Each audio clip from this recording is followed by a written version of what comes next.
So good morning guys. तो चलिए start करते हैं आज के यानी कि 4 फरवरी के इंपॉर्टेंट करंट अफेयर्स को। और आज वीडियो लेट अपलोड हो रहा है due to some personal reasons. और इसका मैंने अपडेट आप लोगों को दे दिया था, आप लोगों को पहले बता दिया था कि आज वीडियो लेट अपलोड होगा। कम्युनिटी पोस्ट में भी डाल दिया था और टेलीग्राम पे भी मैंने डाल दिया था। तो इसलिए मैंने कहा है कि अगर आप टेलीग्राम यूज करते हैं तो ज्वाइन करके जरूर रखिएगा, जो भी अपडेट होता है आपको टाइम टू टाइम मिल जाता है। तो चलिए स्टार्ट करते हैं आज की क्लास बिना टाइम वेस्ट करे।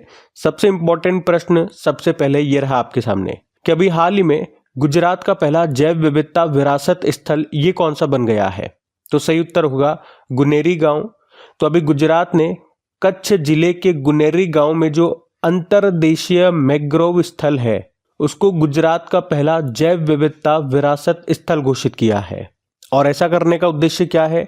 मैंग्रोव पारिस्थितिकी तंत्र की रक्षा करना।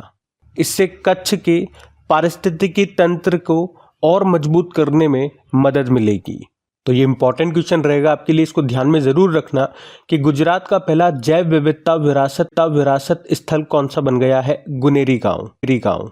देखो, गुजरात की कैपिटल गांधीनगर हो गई, मुख्यमंत्री हो गए भूपेंद्र पटेल, गवर्नर है आचार्य देवव्रत, राजकीय पक्षी है ग्रेटर फ्लेमिंगो, पशु है एशियाई शेर, वृक्ष है बरगद का, पुष्प है गेंदा, गरबा डांडिया यहाँ के लोक नृत्य हो गए, वंचड़ा नेशनल पार्क हो गया, गिर नेशनल पार्क हो गया, blackbuck national park, marine national park मिल जाएगा, सरदार सरोवर बांध आपको मिलेगा नर्मदा नदी पर, उकाई बांध मिलेगा ताप्ती नदी पर, कडाना बांध माही नदी पर, और दांतेवाड़ा ये बनास नदी पर आपको मिलेगा। ठीक है, तो इतना हम देखते हैं और अगले प्रश्न की ओर बढ़ते हैं। फिर अगले में पूछ रहे अभी हाल ही में विश्व कैंसर दिवस कब मनाया गया? तो आंसर होगा 4 फरवरी को मनाया जाता है। हर साल 4 फरवरी को वर्ल्ड कैंसर डे के रूप में मनाया जाता है। अच्छा, इस बार की थीम क्या है? तो इस बार की थीम है यूनाइटेड बाय यूनिक, और ये थीम 2025, 2026 और 2027 तक है। फिर अगले में पूछ रहे हैं कि अभी हाल ही में किसने दूसरा ICC women's under 19 T20 world cup जीत लिया है? तो आंसर होगा भारत ने। तो ICC women's under 19 T20 world cup 2025 की हम बात कर रहे हैं। इस बार ये इसका दूसरा संस्करण हुआ। 18 जनवरी को ये शुरू हुआ था, अभी 2 फरवरी 2025 तक ये चला। कहाँ पे हुआ था? मलेशिया में जो इसकी कैपिटल है कुआलालंपुर, वहाँ पे एक स्टेडियम है बायूमास क्रिकेट ओवल स्टेडियम, वहाँ पे ये हुआ था और इसको फाइनली जीत लिया भारत ने। यहाँ पे भारत ने फाइनल में हराया है साउथ अफ्रीका को, और भारत ने दूसरी बार इसको जीता है। इससे पहले जो इसका संस्करण हुआ था वो भी भारत ने जीता था, और ये दूसरा वाला भी भारत ने जीता है। इस बार भारत की यहाँ पे कप्तान कौन रही? निक्की प्रसाद रही है, और इसमें प्लेयर ऑफ द मैच रहे गोंगाड़ी त्रिशा, और प्लेयर ऑफ द टूर्नामेंट भी गोंगाड़ी त्रिशा ही रही है। अच्छा, हमने कहा ये इसका दूसरा संस्करण है जिसको भारत ने जीता। पहला वाला भी भारत ने जीता था। पहला वाला कब हुआ था, कहाँ हुआ था?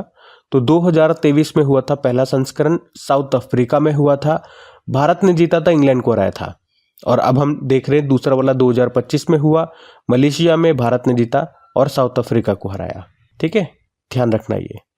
फिर अगले में पूछ रहे अभी हाल ही में किस देश के माउंट तारानाकी पर्वत को एक कानूनी व्यक्ति के रूप में मान्यता दी गई? तो आंसर होगा न्यूजीलैंड। तो अभी एक पहाड़ है जिसको भी इंसान का दर्जा दे दिया गया। उस पर्वत का नाम है तारानाकी, जिसे तारानाकी मोंगा के नाम से भी जाना जाता है। ये न्यूजीलैंड में है और अभी इसी को एक इंसान का दर्जा दिया गया है। एक्चुअली में यहाँ के जो मूल निवासी हैं वो इस पर्वत को अपना पूर्वज मानते हैं। तो अब एक नई संस्था भी बनाई जाएगी जो पर्वत की आवाज और चेहरा होगी। वैसे मैं आपको बता दूं, ये पहली बार नहीं है, इससे पहले भी न्यूजीलैंड के प्राकृतिक स्थानों को कानूनी व्यक्तित्व का दर्जा दिया जा चुका है। जैसे 2014 में उरेवेरा मूल वन क्षेत्र को, 2017 में वांगानुई नदी को व्यक्ति का दर्जा दिया जा चुका है। कहाँ पे? न्यूजीलैंड में। अब ये न्यूजीलैंड में हो रहा है, तो ये रहा मैप में न्यूजीलैंड। देखो, न्यूजीलैंड की कैपिटल वेलिंगटन होती है, करेंसी है न्यूजीलैंड डॉलर, प्रधानमंत्री हैं क्रिस्टोफर लक्सन। फिर अगले में पूछ रहे अभी हाल ही में प्रधानमंत्री नरेंद्र मोदी किस देश के महाकुंभभिषेकम कार्यक्रम में शामिल हुए? तो आंसर होगा इंडोनेशिया। तो अभी प्रधानमंत्री नरेंद्र मोदी इंडोनेशिया की राजधानी जकार्ता में सनातन धर्म अलायम के महाकुंभभिषेकम कार्यक्रम में वर्चुअली शामिल हुए। मतलब ये खुद पर्सनली वहां पे नहीं गए, ये डिजिटली वहां पे उपस्थित रहे। मतलब यहाँ पे इन्होंने कैमरे में देखा और वहां पे स्क्रीन में ये दिखाई दिए, तो इसे कहते हैं वर्चुअली उपस्थित रहना। और ये कार्यक्रम इंडोनेशिया में मुरुगन मंदिर है, वहाँ पे आयोजित किया गया। ये महाकुंभभिषेकम भारत के 72 गुरुकुलों के सहयोग से इंडोनेशिया में आयोजित किया गया। और आपको बता दूं, जकार्ता का ये जो मुरुगन मंदिर है, इसकी आधारशिला 14 फरवरी 2020 को भारत और मलेशिया के सहयोग से रखी गई थी। तो ये महाकुंभभिषेकम कार्यक्रम इंडोनेशिया के विविध समुदायों की एकता और एकजुटता का प्रतीक माना जाता है। अब बात इंडोनेशिया की है, तो ये रहा मैप में इंडोनेशिया। कैपिटल आपको बताया अभी जकार्ता है, नई कैपिटल नुसंतारा है। किस द्वीप पर? बोर्नियो द्वीप पर। आसियान का वैसे हेडक्वार्टर जकार्ता में ही है। करेंसी हो गई इंडोनेशियन रुपया और प्रेसिडेंट है प्रबोवो सुबियांतो। फिर अगले में पूछ रहे हैं कि अभी किस राज्य ने मन मित्र नाम से एक चैटबॉट सुविधा शुरू की है? तो आंसर होगा आंध्र प्रदेश। तो अभी आंध्र प्रदेश ने मन मित्र नाम से एक चैटबॉट सर्विस शुरू की है। ये एक व्हाट्सएप चैटबॉट है। शुरू करने का उद्देश्य व्हाट्सएप के माध्यम से लोगों तक सरकारी सेवाएं पहुंचाना, जनता से फीडबैक लेना और नागरिक सेवाओं को सुव्यवस्थित करना। और आप इससे जो गवर्नमेंट सर्टिफिकेट्स होते हैं वो भी डाउनलोड कर पाओगे। काफ़ी सारी सर्विसेज आपको इसके माध्यम से मिल जाएगी। बार बार आपको मतलब गवर्नमेंट की साइट्स खोल के चेक करने की ज़रूरत नहीं है, गवर्नमेंट के ऑफिस के चक्कर लगाने की ज़रूरत नहीं है कि अभी गवर्नमेंट की कौन सी सर्विस आ रही है, क्या चल रहा है। आपको यहीं पे जैसे व्हाट्सएप पे मैसेज आ जाते हैं ना दोस्तों के कि आज भाई ये हुआ, तो उसी तरह से गवर्नमेंट की सारी स्कीम्स यहाँ पे आपको पता चलती रहेंगी। अब बात आंध्र प्रदेश की है, तो ये रहा मैप में आंध्र प्रदेश। देखो, आंध्र प्रदेश की कैपिटल अमरावती हो गई। मुख्यमंत्री एन चंद्रबाबू नायडू हो गए। गवर्नर है एस अब्दुल नजीर। यहाँ का राजकीय पक्षी है काला हिरण, पक्षी है तोता, पुष्प है चमेली, वृक्ष है अशोक, भाषा है तेलुगु। और यहाँ पे राजीव गांधी नेशनल पार्क मिलेगा, Papikonda national park, Shri Venkateswara national park, Nagarjuna Sagar tiger reserve और करिंगा वाइल्ड लाइफ सेंचुरी भी ध्यान रखना। यहाँ पे उगादी फेस्टिवल होता है, डेक्कन फेस्टिवल होता है, कुचिपुड़ी नृत्य यहाँ का है और बेगमपेट हवाई अड्डा यहाँ मिल जाएगा, तिरुपति हवाई अड्डा यहाँ मिल जाएगा आपको।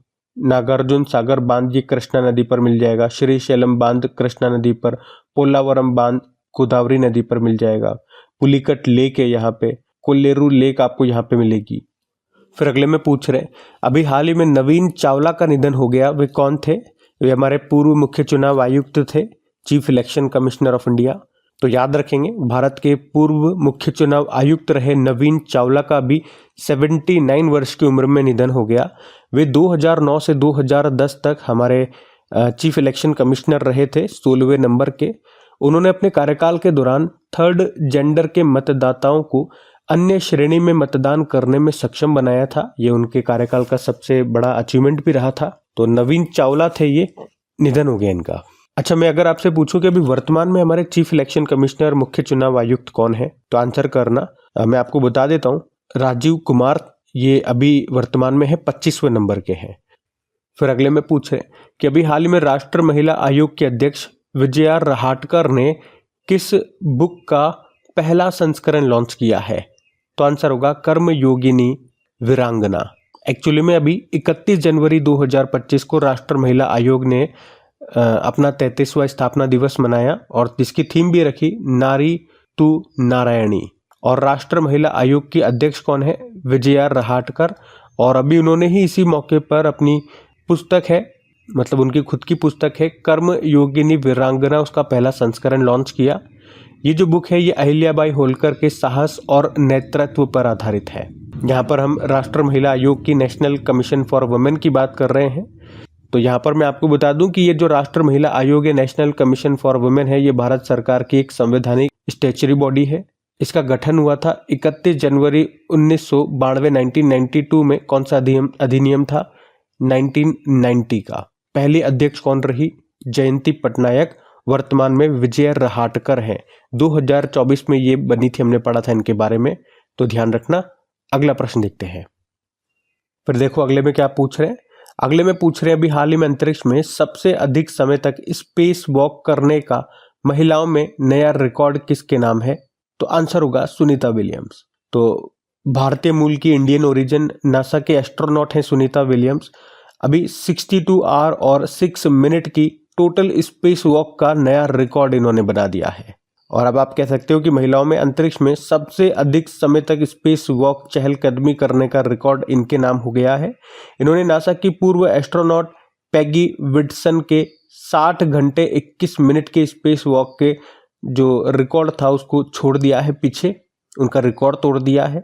अब रिकॉर्ड तो बनना ही था, सुनीता विलियम्स स्पेस में अटक गई हैं तो वहाँ पे करी क्या, चलो स्पेस वॉक ही कर लेते हैं, कुछ तो रिकॉर्ड बनाए। आपको याद होगा पिछले साल जून में बोइंग स्टारलाइनर से जो ये सुनीता विलियम्स है और इनके एक साथी हैं बुच विल्मोर, ये इंटरनेशनल स्पेस स्टेशन गए थे और फिर वहीं पे जाकर के अटक गए थे। उनका वैसे मिशन तो 8 दिन का था, 8 दिन रहना था, लेकिन जो बोइंग स्टारलाइनर जो जिसमें वो गए थे उस कैप्सूल में, उसमें तकनीकी खराबी के कारण वो वापस लौट न सके और वहीं फंसे रह गए। अब एक प्रश्न मैं आपसे पूछता हूँ कि हमने पढ़ा है वैसे तो नासा ने इनको वापस लाने के लिए एक मिशन शुरू किया था, उस मिशन का नाम क्या है। बाकी आज की क्लास यहीं पे समाप्त करते हैं। तो आज मेरे पास एक्चुअली में कुछ ऐसा ज़रूरी काम आ गया था जिससे मैं आपका कंटेंट तैयार नहीं कर पाया, पीपीटी तैयार नहीं कर पाया। मुझे पता है आज मैंने आपका कुछ ज़्यादा खास रिवीजन करवाया नहीं है, कारण वो सेम ही है, उसी कारण से हम लेट भी हो गए आज। तो टेलीग्राम आप ज्वाइन ज़रूर कर लीजिएगा ताकि जो भी अपडेट होता है मैं आपको अपडेट दे दूँ, ताकि आप लोग परेशान ना हो, क्योंकि आपको पता चल जाए तो फिर आप निश्चिंत हो जाओ, हाँ आज लेट हो जाएंगे और इतनी बजे तक वीडियो आएगा। तो टेलीग्राम को ज्वाइन कर लीजिएगा, फ्री में ज्वाइन करते हैं, उसका कोई चार्ज नहीं होता, लिंक डिस्क्रिप्शन बॉक्स में है। बाकी पीडीएफ वगैरह ये सब आपको मिल जाएगी अपने टेलीग्राम पे ही। बाकी सेशन पसंद आए तो लाइक करके शेयर जरूर कीजिएगा। चलो अभी कल के करंट अफेयर्स का क्विक रिवीजन कर लेते हैं और सेशन एंड करते हैं। तो कल पहला प्रश्न पूछा था अभी पुरुष हॉकी इंडिया लीग 2024-25 का खिताब किसने जीता, तो शराची रार बंगाल टाइगर ने। फिर पूछा किसने डिजिटल ज्ञान भंडार धरोहर को लॉन्च किया, तो सेबी ने। और विश्व आर्द्रभूमि दिवस मनाया गया, इसकी थीम पूछी थी protecting wetland for our common future, ये 2 फरवरी को मनाते हैं। वर्ल्ड पिकबॉल लीग 2025 को जीत लिया है बेंगलुरु जवान्स ने। और प्रयागराज में महाकुंभ के दौरान हुई भगदड़ की जांच के लिए उत्तर प्रदेश सरकार के द्वारा गठित न्यायिक आयोग का प्रमुख किसे बनाया गया, हर्ष कुमार को। विश्व पुस्तक मेले 2025 में फोकस देश रहा रशिया। और ग्रामीण क्रिकेट लीग शुरू करने वाला पहला राज्य कौन सा बना, बिहार। एलन मस्क ने डिजिटल वॉलेट एक्स मनी के लिए समझौता किया वीजा के साथ। और विश्व उपेक्षित उष्ण कटिबंधीय रोग दिवस 2025 ये मनाया गया 30 जनवरी को। और आखिरी प्रश्न था कि सुप्रीम कोर्ट ने किस अनुच्छेद के तहत सेवानिवृत्त न्यायाधीशों को तदर्थ न्यायाधीश यानी कि अतिरिक्त न्यायाधीश नियुक्त करने की अनुमति दी, आर्टिकल 224A। चलो कल का भी होमवर्क प्रश्न देखते हैं और सेशन एंड करते हैं। तो कल आपसे पूछा था कि उत्तराखंड ने कहां पर अपनी पहली बर्ड गैलरी खोली, तो आंसर होगा देहरादून। आप सभी ने प्रश्न का बिल्कुल सही उत्तर दिया। अब ये रहा आज का आपका होमवर्क प्रश्न।